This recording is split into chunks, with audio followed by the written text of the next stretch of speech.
Hello tenth वालों, कैसे हैं आप लोग। उम्मीद करते हैं बहुत ही अच्छे होंगे। और इस साल आपके लिए जो है बहुत काम करना है मुझे, और आपके सिलेबस पर भी काम करना है। तो यूट्यूब चैनल पर बने रहिएगा। चैनल को सब्सक्राइब नहीं किया है तो चैनल को सब्सक्राइब करके बेल नोटिफिकेशन को ऑन कर देना। आज हम पढ़ने वाले हैं आपके सामाजिक विज्ञान यानी कि सोशल साइंस का जो है मॉड्यूल 2 पढ़ने वाले हैं। अगर हम मॉड्यूल 2 की बात करते हैं तो मॉड्यूल 2 के अंदर जो हमें चीज़ें पढ़नी है, मॉड्यूल 2 में अगर हम आते हैं तो मॉड्यूल 2 में हम कंप्लीट मॉड्यूल 2 का एक कह सकते हैं कि फटाफट हम समझेंगे कि क्या क्या है इसमें। आपके पास चैप्टर 9 है, चैप्टर 10 है, चैप्टर 11 है, चैप्टर 12 है, 13 और 14 है। तो एक वीडियो में मैं कोशिश करूँगा हर किसी के चैप्टर के बारे में बताने के लिए। वीडियो के आखिरी तक बने रहिएगा।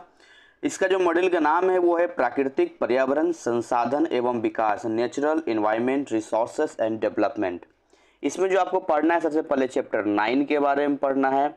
चैप्टर 9 जो आपका है वो है भारत का भौगोलिक भूगोल, यानी आप बोल सकते हैं कि इंडिया के बारे में ये है। मैं लिख देता हूँ इसका, ये सबसे पहले है भारत का भौगोलिक भूगोल। जो इंग्लिश मीडियम वाले हैं वो भी समझेंगे क्योंकि आप अपने लैंग्वेज में इसको फिर लिख सकते हैं। ठीक है, तो ये भौगोलिक भूगोल हो गया। चैप्टर 10 जो यहाँ पर आपका पढ़ना है, अगर आप चैप्टर 10 की बात करते हैं तो यहाँ पर क्लाइमेट यानी कि जलवायु के बारे में पढ़ना है कि क्या जलवायु वगैरह रहेगा, क्लाइमेट के बारे में पढ़ना है आपका। चैप्टर 11 जो पढ़ना है वो बायोडाइवर्सिटी के बारे में पढ़ना है आपका।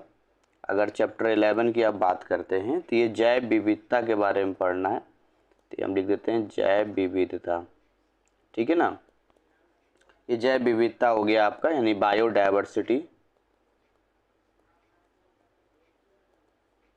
इसके अलावा अगर आप चैप्टर 12 में आते हैं तो एग्रीकल्चर के बारे में पढ़ना है। चैप्टर 12 में आते ही पढ़ना है भारत में कृषि। समय तो वैसे भी कम होता है, लेकिन अगर आप कम टाइम में ज़्यादा पढ़ना चाहते हैं तो ये वीडियो आपके लिए काफ़ी हेल्पफुल रहने वाला है। Agriculture in India. इसके अलावा अगर आप चैप्टर 13 पे आते हैं, चैप्टर 13 में पढ़ना यातायात तथा संचार के साधन। यातायात तथा संचार के साधन,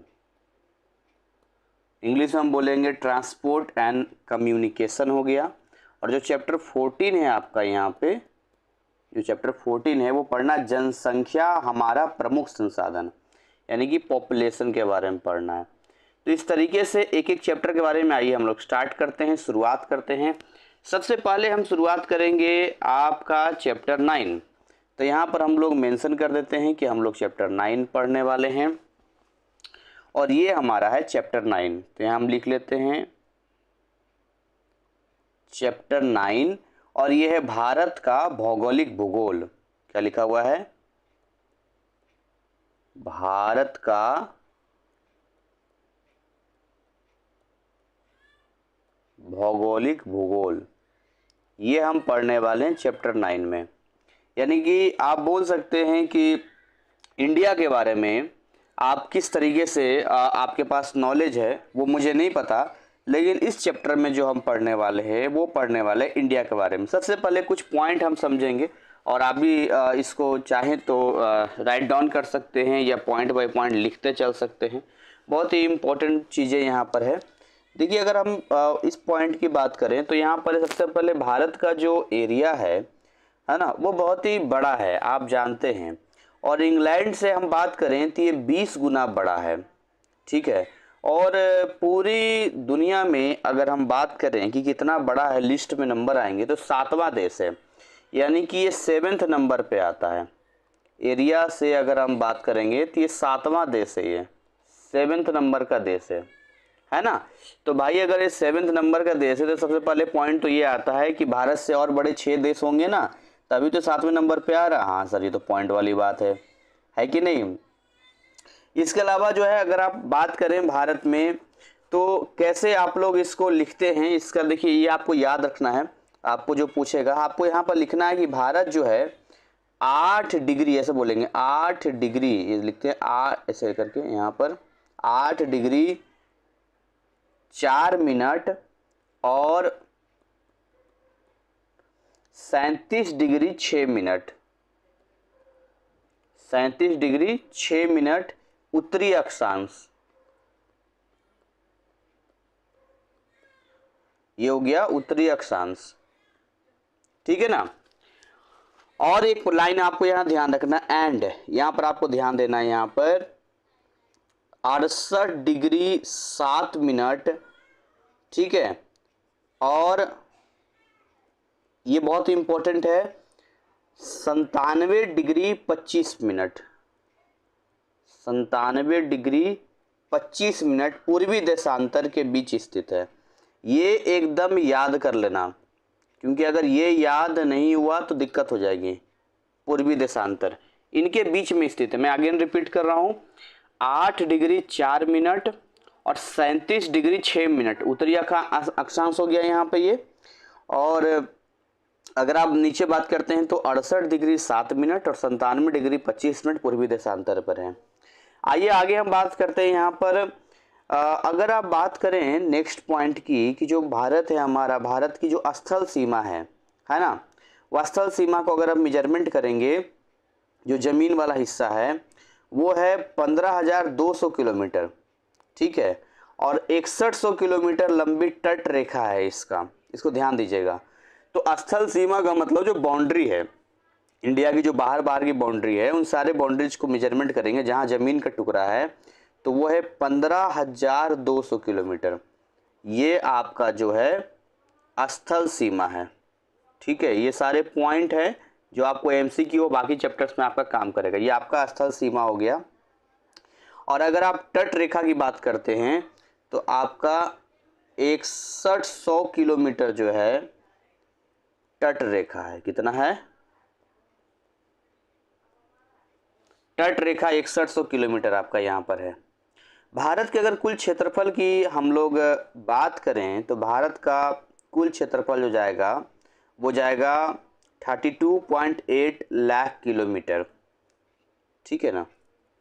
टोटल जाएगा 32.8 लाख किलोमीटर। ये सारे आप याद रखिएगा। ये एक्चुअली जाना चाहिए, इसका वर्ग किलोमीटर में जाना चाहिए। कुल क्षेत्रफल किलोमीटर स्क्वायर है तो वर्ग किलोमीटर में यहाँ लिख देता हूँ, यहाँ हो जाएगा वर्ग किलोमीटर। ये टोटल एरिया हो गया आपका। चलिए आगे हम लोग बात करते हैं। नेक्स्ट अगर हम बात करें तो देखिए, अगर आप इंडिया को मैप को ध्यान से देखेंगे तो इंडिया के मैप में सबसे नीचे में जो आपको मिलेगा वो मिलेगा हिंद महासागर। तो भाई जब आप हिंद महासागर की बात करते हैं तो हम ऐसा बोलेंगे कि भारत जो है हिंद महासागर के शीर्ष पर स्थित है। हम ऐसा बोलेंगे कि सबसे नीचे आप आएंगे तो हिंद महासागर मिलता है। और अगर आप इसको ऐसे डिसाइड करें कि कौन किधर है, किस तरीके से है, तो अगर इंडिया का इस तरीके से अगर बनाया जाए, मैं मोटा मोटी बना रहा हूँ है ना, इस तरह से मैं इस तरह से बना रहा हूँ आपको समझाने के लिए, केवल इस तरह से दे रहा हूँ। तो अगर आप इंडिया में इधर आएंगे, ये हिस्सा हो रहा है ना, ये वाला हिस्सा इधर का हिस्सा ऐसे, चलिए तो आदमी जैसा बन गया कोई नहीं। तो इंडिया में अगर आप आएंगे यहाँ पर तो सबसे आपको उत्तर में यानी नॉर्थ में जो आपको देखने को मिलता है, ये जो नॉर्थ वाला हिस्सा आपको यहाँ पर देखने को मिलता है, इधर का नॉर्थ का हिस्सा देखने को मिलता है, इधर हिमालय है। अगर इधर आप आ जाएंगे तो ये आपको हिमालय मिल जाएगा, हिमालय जो मिलता है, हिमालय श्रृंखला आपको मिल जाएगी यहाँ पे। और साथ में उत्तर में आपको मैदानी इलाका भी मिलता है। ये जो इलाका है यहाँ पे, जैसे कि आपका ये दिल्ली हो गया, ये आपका यूपी हो गया, ये आपका बिहार हो गया, है ना, ये आपका बंगाल हो गया, है ना, बंगाल हो गया। इस तरीके से जो है इस चलता है। इधर इसका हरियाणा हो गया आपका, यहाँ आपका राजस्थान हो गया, यहाँ पर यहाँ पंजाब हो गया, यहाँ हरियाणा हो गया, तो इस तरह से यहाँ उत्तराखंड हो गया। तो ये जो इलाका आपको इधर का देखने को मिलता है, ये सारे के सारे कैसे इलाके देखने को मिलते हैं, ये उत्तरी मैदान देखने को आपको यहाँ पर मिलते हैं, राइट। साथ में प्रायद्वीपीय पठार भी देखने को मिलता है, भारतीय रेगिस्तान भी आपको मिलता है, ये राजस्थान की साइड में इधर आपको रेगिस्तान भी देखने को मिलता है। अगर आप और भी चीज़ों में आते हैं, तटीय मैदान वगैरह आपको मिलता है। तो कहने का मतलब है कि यहाँ पर जो है ये हो गया इस तरीके से। इसके अलावा मोटा मोटी बताता हूँ, अगर आप कंट्रीज की बात करेंगे यहाँ पर देखिए, एक हमारा बहुत ही प्यारा दोस्त यहाँ पर है जिससे अक्सर हमारी दोस्ती और दुश्मनी चलती रहती है, वो है पाकिस्तान, है ना। इधर पाकिस्तान का हिस्सा पड़ जाता है, हालांकि ये इधर का नहीं, इधर का पड़ता है, थोड़ा सा ऊपर ही है, वो यहाँ पर है, ये पाकिस्तान का आएंगे ना, ये वाला हिस्सा यहाँ पर हिस्सा पाकिस्तान का पड़ता है, ये पाकिस्तान का यहाँ पर हो गया। यहाँ पे इसके इधर आप आएंगे, यहाँ पर इस वाले हिस्से पे आएंगे, यहाँ पे इधर वाला हिस्सा, तो ये चाइना हो गया आपका। यहाँ पर टच में आएंगे तो यहाँ नेपाल हो गया, यहाँ पे यहीं पे बिहार के जस्ट बगल में यहाँ पर नेपाल हो गया आपका यहाँ पे। और भी बहुत सारे कंट्रीज हैं। इधर आप इधर वाला हिस्सा आएंगे, बीच में जो इस तरह से घूम जाता है यहाँ पर, इस तरीके से जाता है, तो यहाँ पर आपका बांग्लादेश हो गया यहाँ पे। तो ऐसे करके नीचे आ जाएंगे, यहाँ पर सबसे टॉप नीचे आ जाएंगे यहाँ पर, तो आपका श्रीलंका हो गया यहाँ पे, है ना। ये सबसे नीचे आ जाएंगे यहाँ पर इस तरीके से, ये श्रीलंका हो गया आपका। और बाकी आप जानते हैं कि तीन तरफ से इंडिया जो है वो समुद्रों से घिरा हुआ है, ठीक है ना। चलिए, अगर हम बात करते हैं कि कैसे व्यापारिक संबंध हमारे रहे हैं, तो पुराने समय से ही आप देखिए एशिया और अफ्रीका के साथ हमारे बहुत अच्छे व्यापारिक संबंध रहे हैं।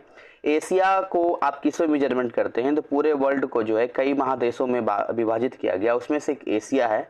भारत, चाइना, पाकिस्तान, बांग्लादेश, श्रीलंका, ये म्यांमार, तिब्बत, ये सारे देश किस में आते हैं, ये सारे के सारे देश एशिया में आते हैं, ठीक है ना, एशिया में आते हैं। यहाँ पर अफ्रीका जाएंगे तो आपको अफ्रीका में मिलेगा। तो ऐसे करके जो है सारा बटा हुआ है ना इसका। तो देखिए, हमारे अपने एशिया में तो जमीनी स्थल से बिजनेस चलता है, तो यहाँ तो आसानी है बिजनेस करना, कोई दिक्कत नहीं है। इसके अलावा समुद्री रास्तों से हम अफ्रीका, यूरोप वगैरह से भी बिजनेस करते आए हैं। अगर हम कटिबंधों की बात करेंगे, तो अगला पॉइंट लिखने जा रहा हूँ, उसको चाहो तो नोट कर लेना, याद कर लेना। इसमें लिखा है भारत जो है वो उष्ण और उपोष्ण दोनों कटिबंधों में आता है। तो ध्यान देना, भारत के पास उष्ण तथा उपोष्ण दोनों ही कटिबंध हैं। ये बहुत ही कई बार पूछ चुका है ये, इसका ध्यान देना कि भारत में जो है उष्ण और उपोष्ण दोनों ही कटिबंध यहाँ पर आते हैं। इसके अलावा अगर मैं बात करूं, तो यहाँ पर जो है देश में अगर आप अक्षांशीय देशांतर की बात करेंगे, तो 30-30 डिग्री के डिफरेंस यानी अंशों में बटा हुआ है। ये बहुत सारी डाइवर्सिटी, बहुत सारी चीज़ें हमारे अपने भारत में देखने को मिलता है। अगर आप उत्तर में आएंगे, जैसा कि हमने यहाँ पर आपको बताया, अगर आप उत्तर में आएंगे यहाँ पे, तो जैसे कि बिहार हो गया, बंगाल हो गया, आपका हरियाणा हो गया, आपका पंजाब हो गया, तो यहाँ पर जो है बहुत ही बढ़िया फसल होता है। और यहाँ पर खासकर गेहूँ, चावल, गन्ना, सब्जी, फल, ये सारे बहुत अच्छे होता है। अगर आप मेरठ वगैरह यूपी में चले जाइए तो आपको खाली गन्ना ही गन्ना दिखेगा, बाकी यूपी में ही आपको गेहूं भी मिलेगा, आपको चावल मिलेगा। आप पंजाब चले जाइए तो वहाँ भी चावल और गेहूं की बहुत अच्छी फसल होती है। तो ऐसे करके यहाँ बहुत ही अच्छी फसल होती है। इसके अलावा अगर आप प्रायद्वीपीय पठार की बात करेंगे, तो भारत के दक्षिणी किनारे तक फैला हुआ। अगर साउथ में आएंगे तो बहुत सारे पठारी इलाका मिलता है, अरावली की श्रृंखला वगैरह, वो आज भी पुरानी और नई मिट्टी जो बनी उसको देखने को मिलता है। भारत के पूर्वी और पश्चिमी छोर पर जानते हैं जो 2 घंटे का डिफरेंस है, यानी कि अगर आप ये गुजरात चले आइए, यहाँ पर गुजरात है ना, यहाँ पर गुजरात चले आइए, और यहाँ पर आप अरुणाचल प्रदेश आ जाइए, यहाँ पर जो है अरुणाचल प्रदेश है। अगर इसके बात करते हैं यहाँ पे, तो 2 घंटे का डिफरेंस है सूर्योदय में, 2 घंटे का। यानी कि ये आपका पड़ गया ईस्ट में पड़ गया ना इसका, और ये आपका वेस्ट में पड़ गया इसका, गुजरात का। तो ये अगर आप उत्तरी और पश्चिमी यानी कि ईस्ट और वेस्ट की हम बात करते हैं यहाँ पर, तो 2 घंटे का डिफरेंस हो जाता है। इंडिया की बात बता रहा हूँ मैं। और यहाँ पर जो इसका स्टैंडर्ड लिया गया है, बहुत ही इंपॉर्टेंट पॉइंट है, इसको भी ध्यान रखना। जो स्टैंडर्ड मानक जो बोलते हैं ना, जो पूरे देश के लिए मानक समय डिसाइड किया गया। देखते हैं, स्मार्टफोन लेते हैं तो कहीं भी चले जाइए वो एक ही टाइम बताएगा आपका। अलग अलग कंट्रीज का फिर बदल जाता है, यानी पाकिस्तान का टाइम थोड़ा चेंज हो जाता है, बांग्लादेश का चेंज हो जाता है, चाइना का, अफ्रीका का, अमेरिका का, रसिया का, सबका चेंज हो जाता है फिर टाइम के साथ में। तो इसका जो मानक समय लिया गया है वो लिया गया है 82.5 82.5 डिग्री पूर्वी देशांतर। ये ध्यान दीजिएगा, ये सारे पॉइंट होते हैं जहाँ आप फंस सकते हैं, आपको याद नहीं रहेगा तो। ये पूरे भारत का है। भारत में द्वीप के 2 समूह हैं, एक तो बंगाल की खाड़ी में 204 द्वीप हैं जिसमें अंडमान और निकोबार द्वीप समूह है। आप इधर आ जाइए, मैं आपको यहाँ पर दिखाता हूँ। ये जो बंगाल की खाड़ी यहाँ पर है, ये जो बंगाल की खाड़ी, यहाँ पर बहुत सारे द्वीप मिलते हैं, बहुत सारे द्वीप हैं यहाँ पे। इसी में एक द्वीप है यहाँ पर अंडमान और निकोबार। अरब सागर में आएंगे तो आपको 43 द्वीप मिलेगा। भारत में 2 प्रकार की हिमालय नदियाँ बहती है और प्रायद्वीपीय नदियाँ हैं। तो देखिए बहुत सारी नदियाँ भारत में हिमालय से निकलती है। देखिए जो हिमालय पर्वत मैंने रेड कलर का दिखाया था, मैं इसको कर देता हूँ, ये हिमालय पर्वत हुआ। इस हिमालय पर्वत से देखिए इधर से नदी आ गया, इधर से नदी आ गया, यहाँ उत्तराखंड से एंट्री कर गया, ऊपर से एंट्री कर गया। तो ऐसे करके हिमालय पर्वत से बहुत सी और प्रायद्वीपीय नदियाँ भी हमारे यहाँ हैं जो कि मानसून पे चलती है। बंगाल की खाड़ी में और लगभग नदियाँ जाती है और ये बंगाल की खाड़ी में जाके गिर जाती है। यहाँ पे अगर आप यहाँ आएंगे तो बंगाल की खाड़ी में आ जाती है यहाँ पर, फिर वहाँ डेल्टा का निर्माण करती है। डेल्टा का मतलब क्या होता है कि जैसे यहाँ पर इस तरीके का बन जाता है, इधर से ही पानी जा रहा है, इधर से ही पानी जा रहा है, इसको डेल्टा का फॉर्मेशन हम लोग कहते हैं यहाँ पे। अरब सागर में मिलने वाली नदियाँ नर्मदा और ताप्ती नदियाँ हैं। ठीक है, भारत में नदियों के जल का विविध रूप प्रयोग होता है और लेकिन कुछ दुख की बात भी है, जैसे कि अभी रिसेंट में उत्तराखंड में मैं देख रहा था कि गंगा नदी हो गया, उसमें इस तरीके से नाले मिलाए जा रहे हैं कि आने वाले 5 साल 10 साल बाद जो है वो भी यमुना नदी की तरह गंदी हो जाएंगी। जैसे कि दिल्ली में यमुना नदी में झाग बनता है, आज तक कोई भी उसका उपाय नहीं किया गया। तो कहीं ना कहीं हम दोषी हैं इस बात को लेकर कि हमारा ही कचरा, हमारी ही गंदगी जो है, इसके पीछे इंडस्ट्री है, औद्योगिकरण है, नगर है, नगर में लोग रहते हैं, इतनी गंदगी निकलती है, इंडस्ट्री में बहुत सारी गंदगी निकलती है। हमारा जनसंख्या विस्फोट भी है, हम भी बहुत तेज़ी से जनसंख्या को बढ़ाए जा रहे हैं। चाइना को भी हमने टेक ओवर कर दिया, दुनिया में पहले नंबर पर आ चुके हैं। तो इतना बड़े लेवल पे जनसंख्या के लिए बहुत सारे मटेरियल बनाने होते हैं, तो इंडस्ट्री में भी गंदगी निकलेगी और ख़ुद वो जनसंख्या जो इतनी बड़ी है वो भी वेस्ट मटेरियल निकालेगा। तो इससे क्या होता है कि बड़ा प्रॉब्लम क्रिएट होता है। तो 17 मिनट हुआ है। मैं उम्मीद करता हूं कि भारत का भौतिक भूगोल वाला चैप्टर आपका लगभग मैंने मेंशन किया, ये सारे पॉइंट आप क्लियर रखेंगे। बाकी जो है इसके क्वेश्चन आंसर है जिसे हम फिर कभी देख लेंगे। आइए हम आगे बात करते हैं, नेक्स्ट चैप्टर में बात करते हैं और अगला चैप्टर हमारा क्लाइमेट यानी जलवायु के लेकर है। तो जलवायु जो है वो आपका चैप्टर 10 है, यहाँ पर हम लोग हेडलाइन दे देते हैं और ऐसे ही कुछ पॉइंट आप कॉपी में लिखते चलिएगा और हम अपना काम करते चलेंगे। तो ये आपका जो है चैप्टर 10 जो है ये है जलवायु। देखिए जल और वायु के शब्दावली से जलवायु बना है जिसको हम लोग क्लाइमेट कहते हैं। ठीक है ना, हम अभी बात करेंगे इसके ऊपर, बहुत सारी चीज़ें बात करेंगे, समझेंगे कैसे क्या जाता है, जिसको हम लोग यहाँ पर क्लाइमेट के नाम से जान रहे हैं। देखिए अगर आप जलवायु की बात करते हैं, क्लाइमेट की बात करते हैं, तो क्लाइमेट क्या होता है, जलवायु क्या होता है। किसी भी जगह पे आप जाते हैं तो कहीं पर आपको ठंडी देखने को मिलता है, कहीं पे आपको गर्मी देखने को मिलता है, कहीं कहीं ऐसा मौसम होता है जहाँ ठंडी और गर्मी जो है बैलेंस मिलता है, कहीं पे बारिश बहुत ज़्यादा होता है। तो ऐसे विचित्र विचित्र बातें और अलग अलग तरह के ये जो आपको वहाँ का जलवायु देखने को मिलता है, ये कैसे प्रभावित होता है, क्या इसका कारण होता है, यही इस चैप्टर में हम पढ़ने वाले हैं। भारत मानसूनों का देश है। देखिए मानसून होता क्या है, सबसे पहले आप ये समझिए, ये मानसून बहुत वर्ड आप सुन रहे हैं। मानसून क्या होता है, आप एक बात समझिएगा। देखिए जब भी जैसे मान के चलिए, जब भी जैसे ये मान के चलिए ये वाटर है, समझिए ये जल है ना, ये वाटर है। तो जब भी वाटर यहाँ पर देखिए ये सन हो गया, ठीक है, तो यहाँ से जो रोशनी मिलती है, तो यहाँ से जो हीट होता है, हीट होके बाहर निकलता है, यहाँ पर समझिएगा, यहाँ पे हीट होके बाहर निकलता है। तो गर्म हवा हमेशा ऊपर की ओर उठती है, गर्म हवा हमेशा ऊपर की ओर उठती है। और जब गर्म हवा ऊपर की ओर उठती है और वो फिर ऐसे जगह जाती है जहाँ उसके अंदर नमी आ जाती है, यानी कि जल की बूंदें उसके अंदर आ जाती है, और फिर जब उसको एक मार्ग मिल जाता है, रास्ता मिल जाता है, तो वो जिन जिन जगह से जाती है वहाँ पर जो है बारिश होता जाता है। तो इंडिया की अगर हम बात करें तो इंडिया में 3 तरफ से जो है समुद्रों से घिरा हुआ है। तो 3 तरफ समुद्र से घिरा हुआ है, तो अगर इंडिया का मोटा मोटी मैं इस तरीके से अगर बना दूं, इस तरीके से इस तरीके से। तो इधर तो बंगाल की खाड़ी हो गया यहाँ पर, तो अगर बंगाल की खाड़ी से मानसून उठेगा तो ये इस तरीके से मूव करेगा, और इधर से अगर मानसून उठेगा तो ये इस तरीके से इन राज्यों से होता हुआ जाएगा। तो इस तरीके से जो आप अक्सर सुनते हैं कि मानसून आने वाला है, मानसून आने वाला है, तो मानसून आने वाला मतलब पहले ही चल चुका है, रास्ते में है। अब वो हवा जो है जिन जिन राज्यों से गुजरेगा वहाँ वहाँ हम लोग जाएंगे। अनेक जलवायु के फैक्टर हमें देखने को मिलता है। देखिए जलवायु के फैक्टर आपसे पूछेगा तो जैसे कि देखना होगा कि भूमध्य रेखा से कितनी दूरी है, इसके अलावा आप बोल सकते हैं समुद्र से कितनी दूरी है, आप ये कह सकते हैं कि पर्वत श्रृंखला वहाँ पर कैसा है, हिमालय, अगर आप जैसे कि भारत में देख लीजिए हिमालय जलवायु की बात करते हैं, तो भारत में अगर हिमालय जलवायु की हम लोग बात करें तो इसके नॉर्थ में तो ऑलरेडी आप पढ़ चुके हैं इधर वाले हिस्से में कि हिमालय पर्वत है। तो आपको नहीं लगता कि हिमालय पर्वत है तो यहाँ से उठने वाली हवाएं ठंडी हवाएं होंगी? हाँ जी सर, लगता तो है ठंडी हवाएं होंगी, है ना। ये सारी चीज़ें समझने वाली बात होती है ना। अगर आप ज्योग्राफी पढ़ रहे हैं, भूगोल पढ़ रहे हैं, तो आप क्या समझेंगे? ये सब समझेंगे यहाँ पर। इसके अलावा जो है भारत में जो है अलग अलग मौसमी विविधता देखने को मिलता है।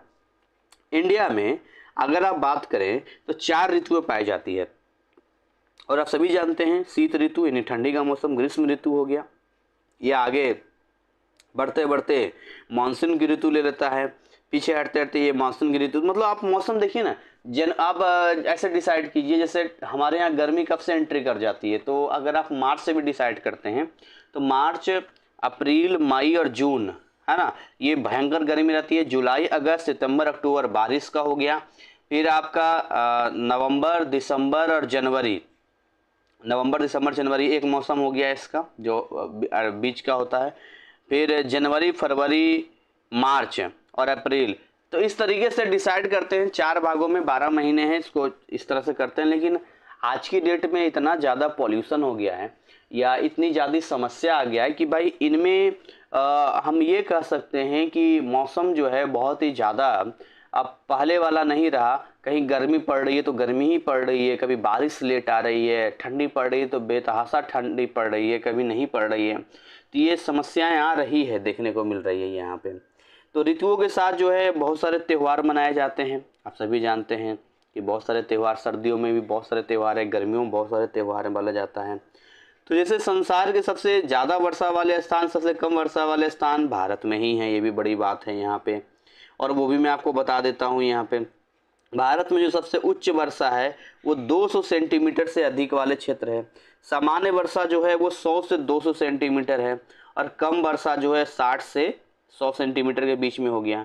ऐसे भी इलाके हैं जहाँ 60 सेंटीमीटर से भी कम वर्षा होती है। तो प्रश्न यह उठता है कि मौसम और हमारे जीवन के बीच क्या संबंध है? आप ही खुद ही सोचिए, मौसम का और हमारे जीवन में। तो देखिए मौसम जो होता है, देखिए जब आप एक बात करते हैं, वेदर की बात करते हैं, वेदर जो वेदर आता है, अभी नॉर्मल आप डालेंगे गूगल पे तो आपको वेदर बता देगा कि अभी का मौसम कैसा है, ठीक है, अगर आप वेदर की बात करते हैं तो। और जलवायु की बात करते हैं, दोनों बहुत ही आसमान ज़मीन का फ़र्क होता है। इस पर कई बार सवाल भी पूछ चुका है।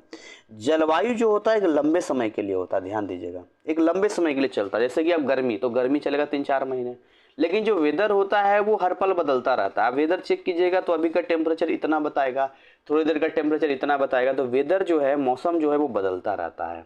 लेकिन जलवायु जो है एक बोल सकते हैं एक लंबे समय के लिए हम लेकर चलते हैं जलवायु को, ठीक है ना। इसके अलावा जो है आप कह सकते हैं कि भारत एक कृषि प्रधान देश है, और भारत की जितनी भी गतिविधियां हैं, आर्थिक गतिविधियां हैं, वो मौसम चक्र पर निर्भर करता है। यानी बारिश होगा तो किसानों के फसल अच्छे होंगे, कई बार बारिश नहीं होती है तो सारे फसल बेकार हो जाते हैं, और कई बार तो इतना ज़्यादा बारिश होता है कि फसल ही खराब हो जाता है।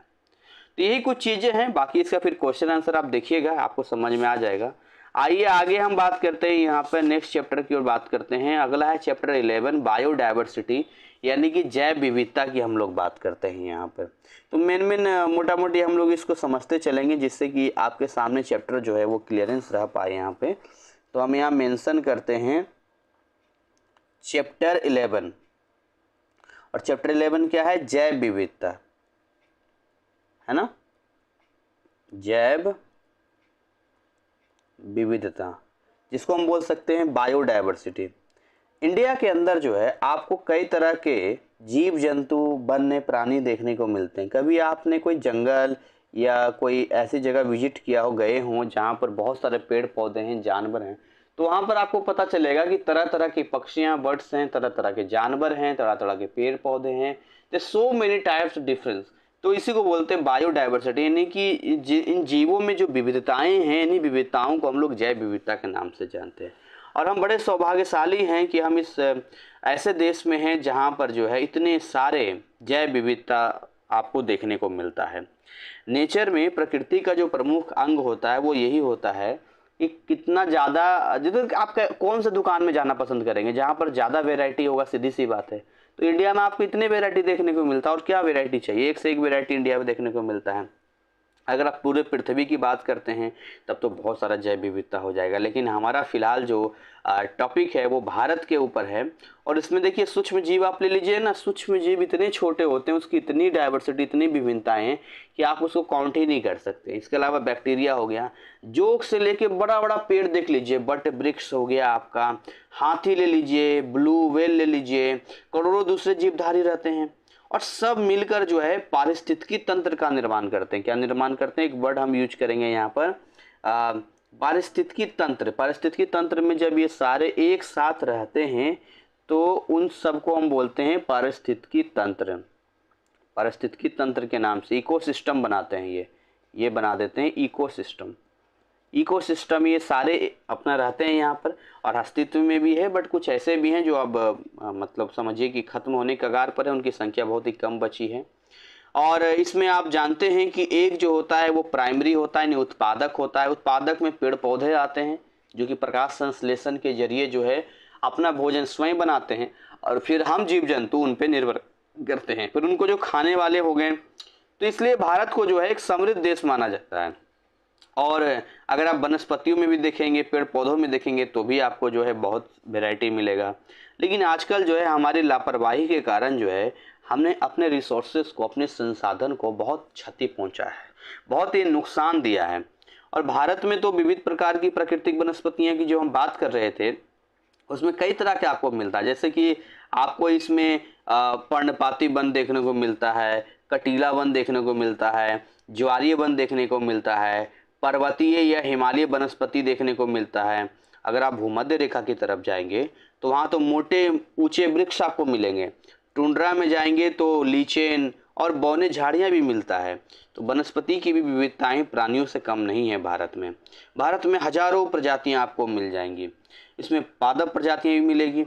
और ऐसी बात नहीं है केवल जानवरों को संरक्षण की ज़रूरत है, पेड़ पौधों में भी ऐसी जातियां हैं जो खत्म होने की कगार पर है, और हमारी जिम्मेदारी बनती है कि हम उन जितने भी खत्म होने वाले कगार की प्रजातियां हैं उनका हम लोग बचाव करें, उनका संरक्षण करें, ताकि आने वाली पीढ़ियां जो है एक विरासत के रूप में उनको दे सकें और उनके पास भी वो चीज़ें पहुंच सके। तो ये सारी जो है ज्ञान केवल बताने की ज़रूरत नहीं है, बल्कि उपयोग करने की ज़रूरत है, क्योंकि ये चीज़ें हो रही है और भविष्य में जो है बहुत ही कम चांस है कि आगे तक रह पाएगा। तो यही कुछ विविधताएं हैं। बाकी इसका क्वेश्चन आंसर आप पढ़िएगा चैप्टर 11 का।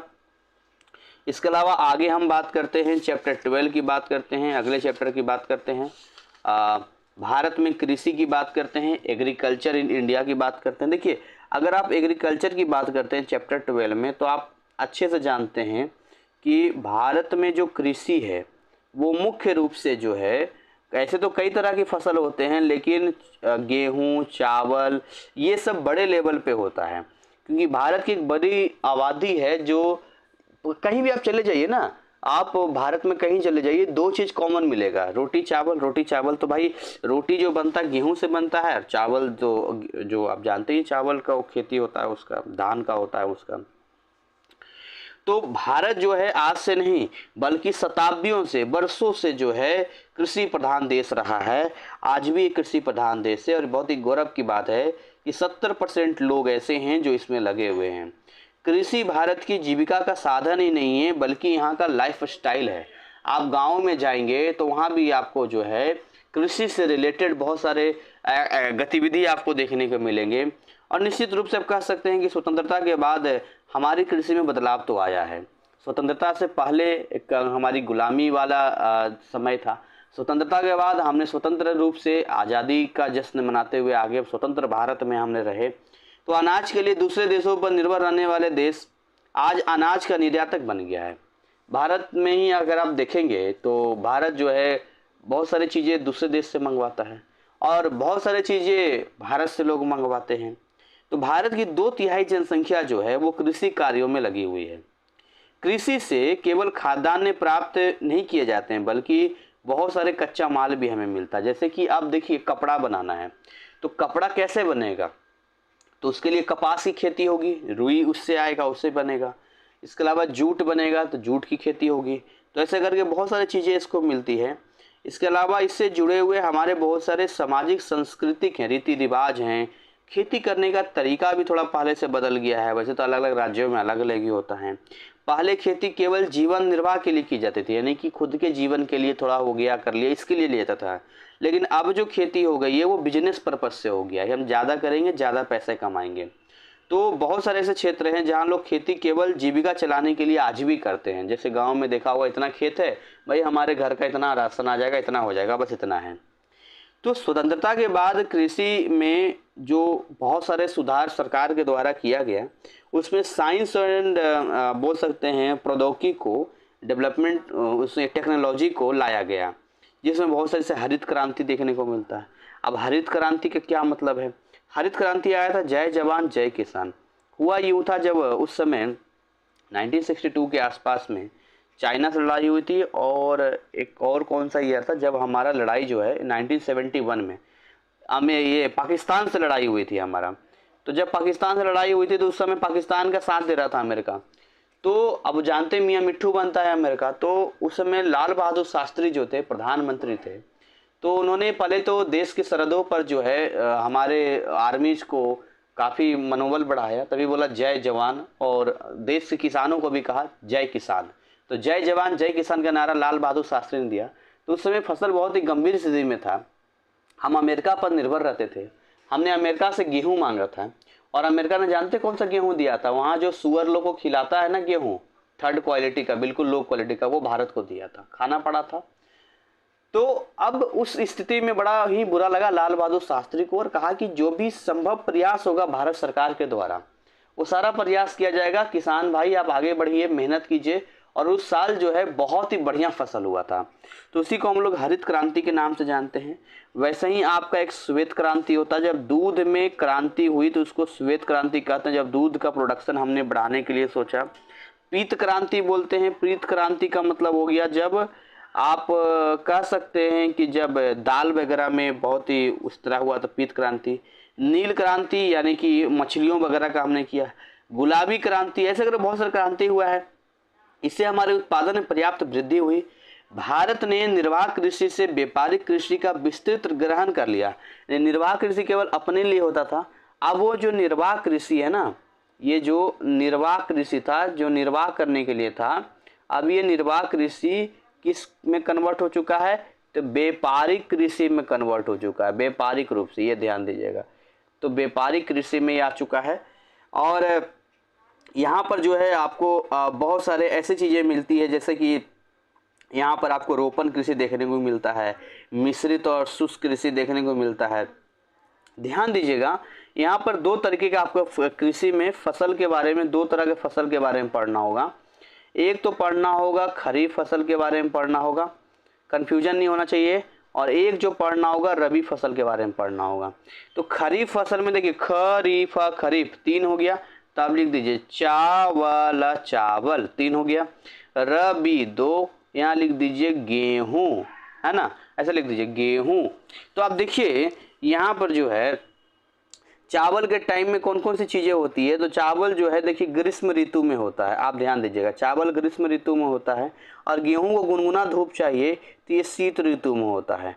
तो गेहूं के साथ जितने भी फसल होंगे वो सारे रबी में चले जाएंगे, और चावल के साथ जितने होंगे वो सारे के सारे जो है खरीफ में चले जाएंगे।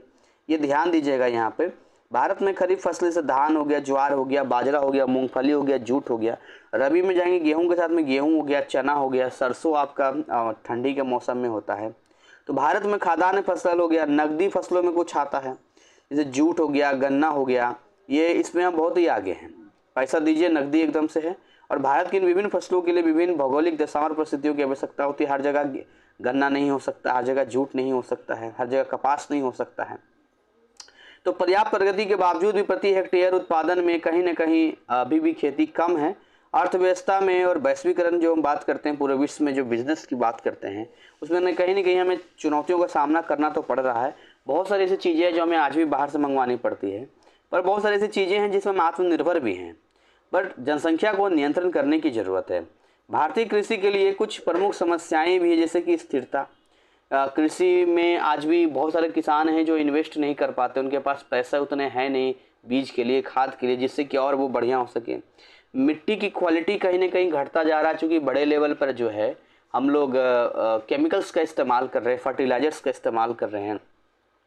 हमारे जो मीठे भूमिगत जल हैं वो बहुत ही नीचे जाता जा रहा है, यानी कि ग्राउंड वाटर भी कम होता जा रहा है। हैंडपम्प वगैरह आप कहाँ उस तरीके से काम करते हैं, तो वो भी एक फैक्टर है। जलवायु परिवर्तन हो रहा है, वैश्वीकरण है, अर्थव्यवस्था में हमने उदारीकरण कर दिया है। बहुत सारी चीज़ें हमने दोस्ती के लिए या बहुत सारी चीज़ें के लिए उदार, यानी कि एक क्या बोल सकते हैं, एक दानी टाइप का बने हुए हैं कि हम इसकी मदद कर देते हैं, उसकी मदद कर, बहुत सारी चीज़ें हैं इसके ऊपर। खाद्य सुरक्षा नहीं हो पाता है, किसान आज भी आत्महत्या कर लेते हैं, उनका लोन नहीं पूरा हो पाता है। तो ये सारी चीज़ें हैं जो कहीं ना कहीं समस्या क्रिएट करता है। और आज भी जब मैं खाना खाता हूँ तो मैं प्रयास करता हूँ कि जो भोजन है वो नाली में ना जाए, क्योंकि जब मैं देखता हूँ तो मुझे केवल वो मेरा मेहनत का पैसा नहीं दिखाई देता है, बल्कि मुझे वो किसान की मेहनत दिखाई देती है जो 6 महीने, 5 महीने, 7 महीने, पूरे साल भर जो है वो किस तरीके से ठंड हो, गर्मी हो, बरसात हो, अपने खेतों में समय बिताते हैं, बिना किसी सैलरी के, बिना किसी हर महीने के मंथली इनकम के भी वो अपने एक मतलब कितने लगाव से अपने फसल को परिवार की तरह संजोगते हैं। फिर उसके बाद जो है जब उनकी इस मेहनत को हम ऐसे फेंक देते हैं ना, तो सच में आपको और हमें सोचने की ज़रूरत तो है कि वाकई में हम कर क्या रहे हैं। शादी पार्टी में जाते हैं, हम सोचते हैं कि हमारा पैसा है, बात पैसे की नहीं, बात मेहनत की है, रिसोर्सेस की बात है। अगर यही किसी और देश से लेंगे तो कितना महंगा पड़ेगा, आप ये बात समझते हैं। हर चीज़ की फैसिलिटी हमारे यहाँ है।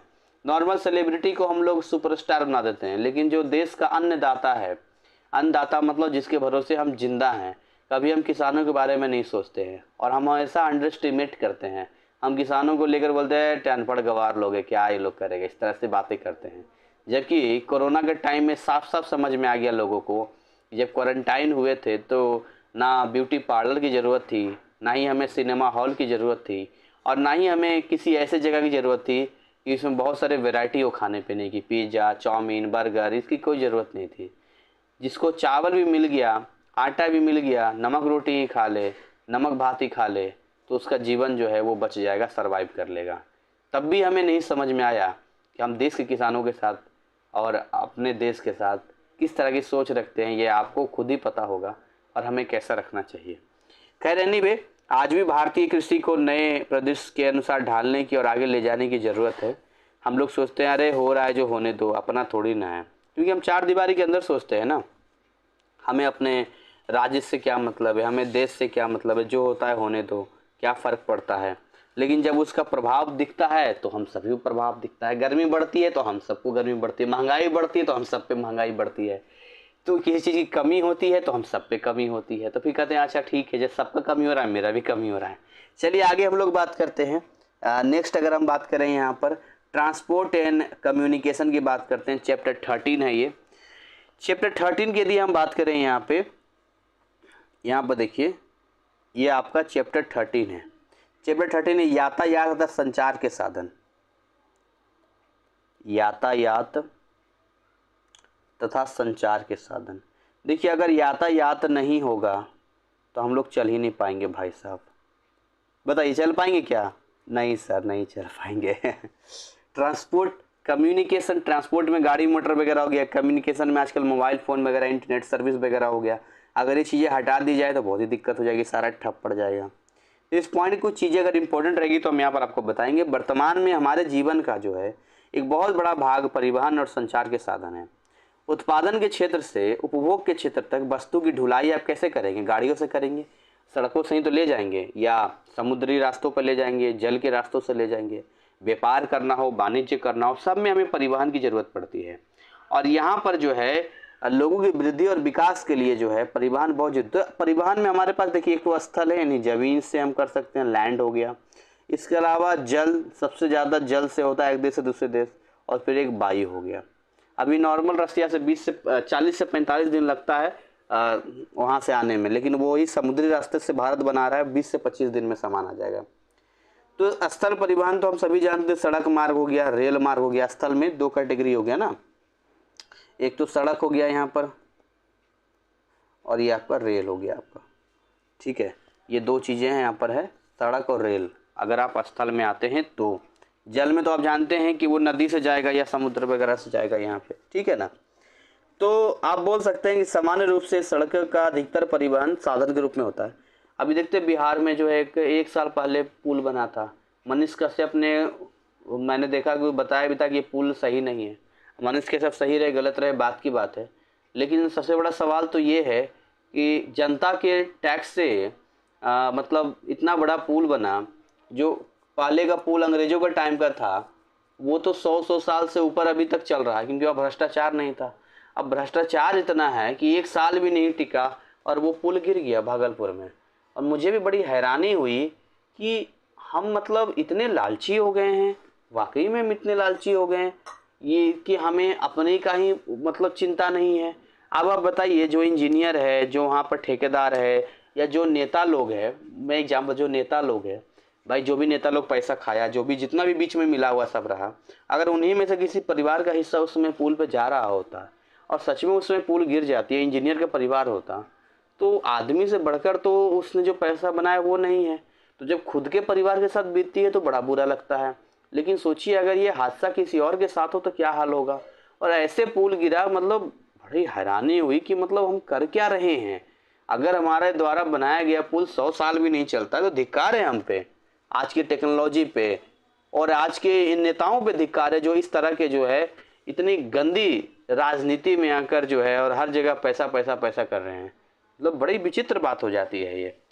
सड़क का हाल भी आप भारत में देखेंगे तो कुछ जगह तो बहुत ही अच्छा, कुछ जगह आज भी सड़क ऐसा है जहाँ पर एक्सीडेंट या बाकी चीज़ें आए दिन होता रहता है। ये सड़क का हाल इतना बुरा है कि इलेक्शन के टाइम पर जो है आपको कुछ लाभ दे दिया जाता है, ये सड़क थोड़ा ठीक कर दिया गया, 1 आध साल सही रहेगा, उसके बाद फिर से वही हाल हो जाता है। रेल मार्ग की बात करते हैं तो रेल मार्ग तो खैर चलिए अपने मिनिस्ट्री में है, चल रहा है, वहाँ तो कुछ गड़बड़ करेगा तो हो जाएगा। अभी देखिए यहाँ पर एक रेल हादसा हुआ, कहाँ हुआ था, मध्य प्रदेश से कहाँ हुआ, वहाँ पे इतना बड़ा 6 बोगियाँ जो है टकरा कर उसमें हो गई। इसकी जिम्मेदारी रेलवे तक नहीं लिया। बताइए, इतना बड़ा जिम्मेदारी रेलवे तक नहीं कहता है कि 99% चांस तो ये होता है कि हम अपनी तरफ सही होते हैं, 1% चांस में गड़बड़ होने का चांस होता है, उसी 1% में कोई रीजन लॉजिक ही नहीं मुझे पता चला। तो इतनी बड़ी चीज़ें पर ये चीज़ें चलती है तो खैर ये समझने की ज़रूरत है। सामान्य रूप से सड़कों का अधिकतर परिवहन जो है हम लोग इस्तेमाल करते हैं। सड़कों के माध्यम से हम रेलवे स्टेशन से जुड़ते हैं, हवाई अड्डों से जुड़ते हैं, समुद्री पत्तों से जुड़ते हैं। सड़कें जो है ग्रामीण क्षेत्रों को शहरी क्षेत्रों से जोड़ते हैं। सड़कों को 2 भागों यानी कच्ची सड़कों और पक्की सड़कों में विभाजित किया जाता है। आप सभी जानते हैं, कच्ची सड़क हो गया, पक्की सड़क हो गया। रेलवे सबसे सस्ता परिवहन का साधन है, जिसमें हजारों लोग शिक्षा, व्यापार, तीर्थ स्थल देखने या दोस्तों से मिलने, आज भी देखिए बहुत लोग जाते हैं यहाँ पे। उसमें मालगाड़ी हो गया, मालगाड़ी में आपका क्या क्या जाता है, मालगाड़ी में कोयला हो गया, सीमेंट हो गया, खाद्यान्न उर्वरक हो गया, पेट्रोलियम हो गया, ऑटोमोबाइल हो गया, बहुत सारी चीज़ें हैं जो चलती जाती है यहाँ पर। सारे क्षेत्र, बड़े सारे जो रोजगार हो गया, व्यापार हो गया, शिक्षा हो गया, यहाँ भी लोग आकर्षित होते हैं और आने जाने के लिए रेलवे नेटवर्क का ही इस्तेमाल करते हैं। भाई बस से कौन आएगा जाएगा इतना दूरी, रेल से ही आता जाता है। अगर आप जल परिवहन की बात करते हैं तो यहाँ पर सबसे अच्छा मतलब सबसे सस्ता जल होता है, लेकिन समय बहुत लगता है। देखिए, जो जितना सस्ता होगा समय उतना ज़्यादा लगेगा। जल परिवहन के माध्यम से भारी माल जितने भी होते हैं एक जगह से दूसरी जगह बड़े आराम से चले जाता है। जल मार्ग को 2 भागों में बांटते हैं, एक तो देश के अंदर अंतर्देशीय जल मार्ग, और दूसरा देश के बाहर जो हो गया वो अंतर्राष्ट्रीय लेवल पे हो गया। तो ये पूरा नेटवर्क बना हुआ है, कहाँ पर कौन सा नेटवर्क जाएगा, कैसे जाएगा। अगर आप वायु मार्ग में आते हैं तो वहाँ तो कोई रुकावट ही नहीं है और आप बहुत जल्दी पहुँच जाएंगे। पटना से दिल्ली 1.5 घंटे में पहुँच जाएंगे, जबकि ट्रेन से बहुत ही फास्ट ट्रेन भी होगा तो 12 घंटे का समय लेगा, 15 घंटे का समय लेगा। नॉर्मल ट्रेन 18 घंटे का समय लेता है। तो वर्तमान में यह सड़क और रेलवे परिवहन की भांति एक महत्वपूर्ण यातायात का साधन है, लेकिन आप वायु से, जहाज से बहुत हैवी सामान नहीं ले जा सकते हैं। लेकिन हाँ, जहाँ दुर्गम पहाड़ी इलाका है, घने जंगल है, दलदली है, बाढ़ का है, वहाँ पर इसका इस्तेमाल होता है, हेलीकॉप्टर वगैरह जाता है। और भी बहुत सारी चीज़ें हैं। संचार और विचार यानी कि इन्फॉर्मेशन एंड कम्युनिकेशन की बात करते हैं तो हमारे यहाँ ईमेल का संचार तो बहुत पहले ही आ चुका है। आज तो इंटरनेट है लगभग फ्री ही हो चुका है, निःशुल्क ही एक तरह से हो गया है। और हर जगह पर आपको जो है कोई भी इन्फॉर्मेशन एक जगह दूसरी जगह चला जाता है। आजकल डाक कौन इस्तेमाल करता है? डाक सेवा, पोस्ट ऑफिस का बहुत कम लोग इस्तेमाल करते हैं, ऑफिशियल केवल रह गया है। टेलीफोन सेवा आजकल हो गया, मोबाइल जो हो गया आपका, तो यही सारा मीडिया का संचार हो गया, हर जगह पर ही चलता रहता है। तो ये आपका चैप्टर था, चैप्टर 13। एक और चैप्टर आपका यहाँ पर बच रहा है, वो भी हम कवर कर लेते हैं। यहाँ पर 44 मिनट का समय हमने आपका लिया है। और यहाँ पर देखिए ये बचा जनसंख्या हमारा प्रमुख संसाधन। आई होप कि ये चैप्टर, आई होप क्या सबसे लास्ट चैप्टर है। देखिए अगर आप पॉपुलेशन की बात करते हैं, पहले हम चैप्टर का यहाँ पर हेडलाइन लिख लेते हैं, तब यहाँ पर चीज़ें हम लोग पहले लिख लेते हैं। यहाँ पर चैप्टर 14, चैप्टर 14 लिख लेते हैं, पॉपुलेशन यानी कि जनसंख्या। अगर आज भारत सरकार ने, चाहे किसी की भी सरकार हो, इससे कोई फर्क नहीं पड़ता, अगर आज भारत सरकार ने इस पे निर्णय नहीं लिया जनसंख्या नियंत्रण पे, तो जिस तरीके से हम अपनी जनसंख्या को बढ़ाते जा रहे हैं, एक बहुत ही विकराल रूप लेगा, जहां रहने के लिए भी लोगों को सोचना होगा। आज शहरों में केवल फ्लैट सिस्टम है। फ्लैट सिस्टम मतलब एक ज़मीन पे 12, 20, 25, 30, 35, 40 फ्लैट बना देते हैं। मतलब 200 लोग रह रहे हैं उतने ही ज़मीन के टुकड़े में, एक कट्ठे में। जबकि आप देखिए गाँव में तो उतना में एक ही फैमिली रहता है, और गांव-गांव तक अब फ्लैट सिस्टम पहुंच रहा है। क्या करें, मजबूरी है, हर कोई ज़मीन नहीं खरीद सकता, कीमत इतनी बढ़ गई है, तो हर किसी को फ्लैट चाहिए। और इस तरीके से जो है आने वाले समय में गांव भी ख़त्म हो जाएगा, और हम हर चीज़ अपने रिसोर्सेज, संसाधन को ख़त्म कर देंगे, जिस तरीके से हम अपनी जनसंख्या को बढ़ाते जा रहे हैं। जनसंख्या शब्द का तात्पर्य किसी भी देश में रहने वाले लोगों की संख्या से है। जनसंख्या पर ही किसी देश का उत्पादन और उपभोग निर्भर करता है। क्यों? क्योंकि लोग ही वस्तुओं और सेवाओं के उत्पादन से जुड़े होते हैं, लोग ही बनाते हैं, लोग ही इस्तेमाल करते हैं, वही वस्तु और सेवाओं को उपभोक्ता भी होते हैं। जनसंख्या के एक निश्चित समय पर देश में रहने वाले लोगों की कुल संख्या होती है। अगर हम हमारी जनसंख्या की विभिन्न सामाजिक, आर्थिक और जनसंख्यिक पहलुओं के बारे में बात करें तो आपको ये मतलब जानकर हैरानी होगी कि हर जनसंख्या आंकड़े पर हमारी आबादी बढ़ जाती है। 2000 में हुआ था, फिर 2010 साल पे होता है ना, फिर 2011 में हुआ, फिर 2021 में हुआ, ऐसे करके। अब उसके बाद जो है फिर 2031 में, तो ऐसे करके हर बार जो है हमारी संख्या बढ़ती जा रही है। चाइना को ओवरटेक हमने कर दिया, जैसा कि मैंने आपको बताया था। तो इसको जब जनगणना हम लोग करते हैं तो हम ऐसे पता करते हैं कि 1 वर्ग किलोमीटर में कितने लोग रहते हैं, उसे घनत्व कहते हैं। जैसे ऐसे बोलते हैं यहाँ पे, 1 किलोमीटर लंबा ले लीजिए और 1 किलोमीटर चौड़ा ले लीजिए, ठीक है ना। इसमें कितने लोग रह रहे हैं, इसी को जनसंख्या घनत्व कहते हैं।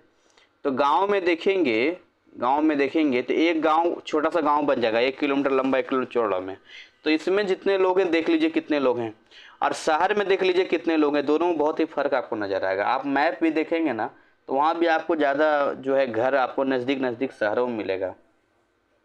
तो इसको जनसंख्या घनत्व कहते हैं इसको, और जनसंख्या घनत्व बहुत ही अलग अलग है भारत में। दिल्ली में अगर आप बात करेंगे तो बड़ी हैरानी होगी आपको कि अगर यहाँ दिल्ली की बात करें तो दिल्ली में अगर यही एरिया, सेम एरिया लिया जाए तो यहाँ जो है 9,294, 9,000 कितना लिखा है, 294 व्यक्ति, इतने लोग रहते हैं। सोचिए लगभग 9,000 मान लेते हैं, 9-10 हज़ार लोग रहते हैं। इतने में आपको लगता है कि एक गांव में 9,000 आदमी होता है? नहीं होगा, बहुत ही कम मिलेगा आपको यहाँ पर। और वही अगर अरुणाचल प्रदेश में चले जाइए, अगर आप अरुणाचल प्रदेश में चले जाते हैं तो आपको जानकर हैरानी होगी कि इतने ही एरिया में केवल 100 व्यक्ति रहते हैं। तो कितना डिफरेंस आ रहा है, देख रहे हैं आप। कहाँ दिल्ली में आपको 9,294 मिल रहा है और अरुणाचल प्रदेश में केवल 100। संख्या के अलावा जो बात सबसे महत्वपूर्ण है वो ये है कि लोगों की कुशलता और क्षमता, आपके अंदर कितना टैलेंट है, आप क्या बना सकते हैं, तभी तो आप विदेशों में बेच पाएंगे। कुशलता और क्षमता के आधार पर ही कोई भी व्यक्ति किसी काम को भली प्रकार कर सकता है। तो जनसंख्या के आकार के अलावा हमें उसका क्या एजुकेशन हम लोग दे रहे हैं, बहुत ज़रूरी है। शिक्षा हम लोग क्या दे रहे हैं, हमारा स्तर कैसा है, हमारी जो क्या बोल सकते हैं, तकनीकी कुशलता कैसा है, कितने हम कुशल, एक्सपर्ट कितने हैं, हमारा काम करने का तरीका कैसा है, हमारा व्यवहार कैसा है। चाइना में आज कोई वीडियो देख रहा था, कोई मर रहा है, गिर रहा है, किसी कोई फर्क ही नहीं पड़ रहा है, सामने गिर रहे हैं, कोई मतलब नहीं। पर भारत में तो ऐसा नहीं है। तो ये सारी चीज़ें सब देखना पड़ता है ना। भारत की जनसंख्या को प्रमुख रूप से 3 आयु वर्गों में बांटा गया है। तो भारत में 3 वर्गों में जनसंख्या को बांटा गया है। अगर यहाँ पर जनसंख्या ऐसा लिखते हैं तो इसमें 3 कैटेगराइज किया गया। सबसे पहले जो दिया गया है वो दिया गया है 0 से 14 ईयर्स तक के जो बच्चे आते हैं उसमें। दूसरा जो इसमें बांटा गया है, जो एडल्ट आते हैं वो 15 साल से 60 इतने साल के आते हैं, 15-60 वर्ष के। और तीसरा जो होता है वो वृद्ध हो गया, यानी कि 60 प्लस का जो हो गया। इन 3 कैटेगरी में हम लोग बांट कर देखते हैं। वृद्धि मतलब हो गया। और जो आप बोलेंगे बच्चे और वृद्ध मिलाकर निर्भर जनसंख्या जो कुल जनसंख्या का 43% है, बच्चे और वृद्ध, यानी कि ये और ये दोनों को मिला देंगे तो ये 43% है। तो सबसे ज़्यादा तो इनकी संख्या हो गई ना फिर, तो है कि नहीं। तो सबसे ज़्यादा यूथ की संख्या भारत में, पूरे दुनिया में यूथ की सबसे ज़्यादा संख्या भारत में। इसलिए रोजगार की समस्या आती रहती है, इसलिए बेरोजगारी वगैरह आती है, बहुत सारी चीज़ें इसमें आते, प्रॉब्लम आता रहता है इसमें यहाँ पर। और एक जागृत समाज के लिए एजुकेशन होना बहुत ही ज़रूरी है। जनगणना के अनुसार 7 वर्ष और उसके अधिक आयु के लोगों को पढ़ने और समझने के लिए सक्षम होना जरूरी है, 7 साल से जो भी ऊपर है। राष्ट्रीय जनसंख्या नीति बनाई गई भारत सरकार की तरफ से, ताकि जो है जन्म और मृत्यु दर को कम किया जाए। परिवार कल्याण समझाया गया कि हम 2 हमारे 2 रखेंगे, लेकिन नहीं, कुछ लोग तो हम 2 हमारे दर्जन, 18 बच्चे 20 बच्चे आज भी करने का शौक़ है ना, चाहे वो कोई भी हो, बिना ये सोचे समझे कि इसका प्रभाव क्या जाएगा नहीं जाएगा। कोई बरगला दिया उनको, कोई गलत जानकारियाँ उनको दे दिया कि ये होता है वो होता है, और वो चल रहे हैं।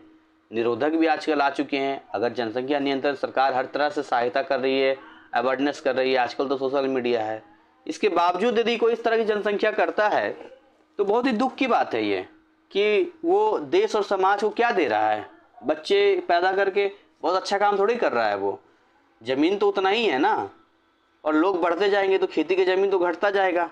गैस सिलेंडर, चूल्हा, राशन, बिजली, हर चीज़ इस्तेमाल होगा तो क्या होगा, मजबूरी है, केमिकल्स ज़्यादा डाले जाएंगे ताकि ज़्यादा प्रोडक्शन हो सके, और वही केमिकल्स तो आप और हम खाएंगे। ज़्यादा गंदगी फैलेगी, नदियों में पानी गंदा होगा, उसी को फिल्टर करके देगा, वही गंदा पानी हम पी रहे हैं। सब कुछ आना है, बीमारियाँ भी होनी है, मरिए, समझ में नहीं आता है। बस ऊपर वाले की देन है, क्या है तो ऊपर वाले की देन है। अगर नसबंदी कर दिया जाए, क्या बच्चे होंगे? नहीं ना। तो फिर बोल के दिखाए कि ऊपर वाले की देन है, नसबंदी करवा दिया जाए। तो ये जो माइंडसेट है, इसको कहीं ना कहीं चेंज करने की ज़रूरत है भारत में। सरकार कानून बना सकती है, उससे क्या हो जाएगा, लागू तो हमें ही करना है ना।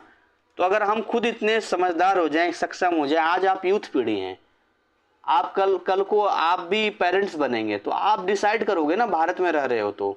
इसलिए मैं इस तरीके से आपसे बात कर रहा हूँ, आपको बोल रहा हूँ कि जो पिछली पीढ़ियों ने गलती किया तो कर ही रहे हैं, पर आने वाली पीढ़ियाँ तो कम से कम अलर्ट हो, सावधान हो, और बहुत लोग हो रहे हैं, बहुत लोग हो रहे हैं। तो इस तरीके से चीज़ें होती है। तो राष्ट्रीय जनसंख्या नीति का प्रमुख उद्देश्य जन्म मृत्यु दर को कम करना, परिवार कल्याण, जनसंख्या स्थिरीकरण, आर्थिक विकास, सामाजिक विकास, पर्यावरण संरक्षण तथा लोगों के जीवन की गुणवत्ता में सुधार लाना है। केवल 2 वक्त की रोटी और एक छत पर्याप्त नहीं होता है, गुणवत्ता लानी होती है जीवन में। आज देखिए हमारे जीवन में कितनी लाइफ स्टाइल में बदलाव आ चुका है, गुणवत्ता आ चुका है। आप वो भी तो देखिए, केवल जानवर की तरह रहना ही जीवन बिताने का थोड़ी ना है। तो जीवन की गुणवत्ता में सुधार लाना बहुत ही जरूरी है, क्योंकि बहुत बड़ी जनसंख्या जो आज भी कुपोषण का शिकार है, कहाँ उसको पूरा पोषण मिल पाता, और ऊपर से इतने केमिकल्स।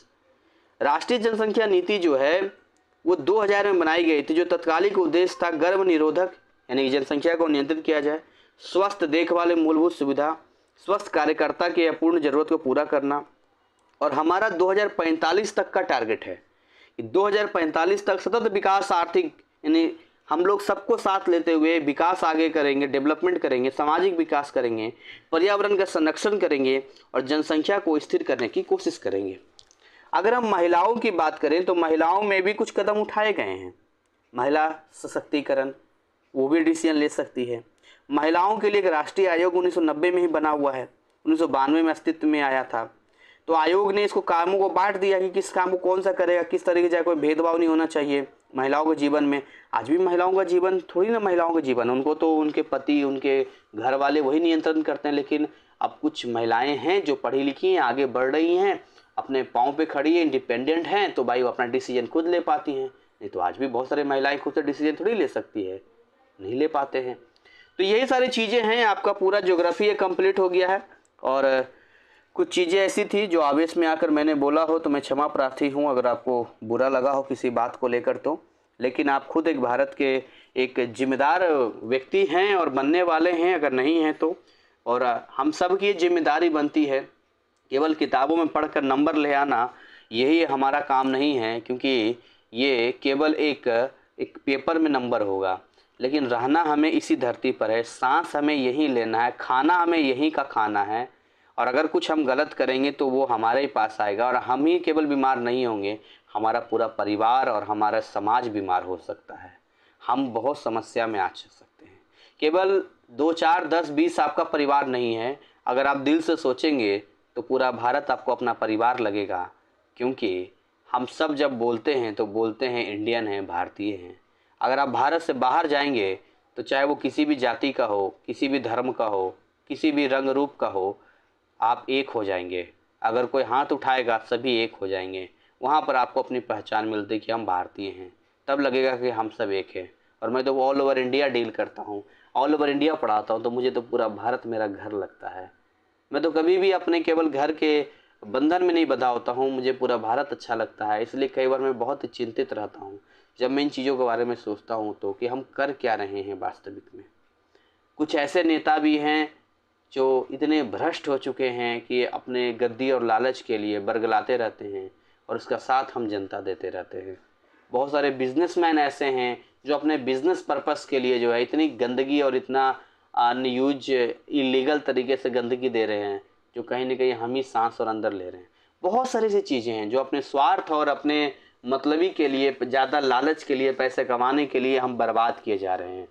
और एक बार जब ये बर्बाद हो जाएगा तो शायद पीछे मुड़कर सही करने का हमारे पास वक्त नहीं होगा। वक्त के पास भी वक्त नहीं होगा कि इसको ठीक किया जाए। आज भी समय है हमारे पास, अगर हम समय रहते सुधर जाए तो, नहीं तो ऊपर वाला ही मालिक है कि क्या होगा। खैर एनीवे, इसी के साथ आज हम इसको बाइंड अप करेंगे। आपका 1 घंटा लगभग होने को है, और मुझे बड़ी खुशी हुई कि मैंने पूरे ज्योग्राफी को आपको यहाँ पर कवर कर दिया। यही आपका भूगोल का इतना हिस्सा था जो मैंने यहाँ पे 1 घंटा में कवर कर दिया। बाकी आप इसका क्वेश्चन आंसर वगैरह देखिएगा, आपको पूरा समझ में आ जाएगा। मॉड्यूल 2 आपका कंप्लीट है। Very very congratulations to you. मिलेंगे कि अगले मॉड्यूल में, और जैसे मैं लेकर आऊँगा एक मॉड्यूल उठाऊँगा पूरा बता दूँगा, एक मॉड्यूल उठाऊँ पूरा बता दूँगा। 4 मॉड्यूल है, 4 वीडियो लाऊँगा, ख़त्म कर दूँगा। हद से हद जाएगा तो 6-7 वीडियो जाएगा, अगर 2 पार्ट में बहुत बड़ा होगा तो। जैसे कि अब इतिहास वाला मॉड्यूल बहुत बड़ा है तो वो 2 पार्ट में जाएगा। आपका मॉड्यूल 3 भी बड़ा है, वो भी 2 पार्ट में जाएगा। तो 2 मॉड्यूल बढ़ गया ना, 4 तो 6 हो गया। 6 मॉड्यूल में ख़त्म हो जाएगा, यानी 6 घंटे में पूरा का पूरा आपका सामाजिक विज्ञान ख़त्म हो जाएगा। आप एग्ज़ाम से 1 दिन पहले भी पढ़ेंगे, 1 महीना पहले पढ़ेंगे, 2 महीना पहले पढ़ेंगे, 6 घंटा पहले पढ़ेंगे, योर चॉइस। हमारा काम आपका कर देना है, बाकी आपका काम है आगे इनके क्वेश्चन आंसर बुक रीड करना, उसको याद करना, ये आपकी जिम्मेदारी बनती है। फिर भी हमारा प्रयास होगा इसके ऊपर भी बहुत सारे सवाल और क्वेश्चन आंसर लेकर आएँ। Thank you, wish you all the best.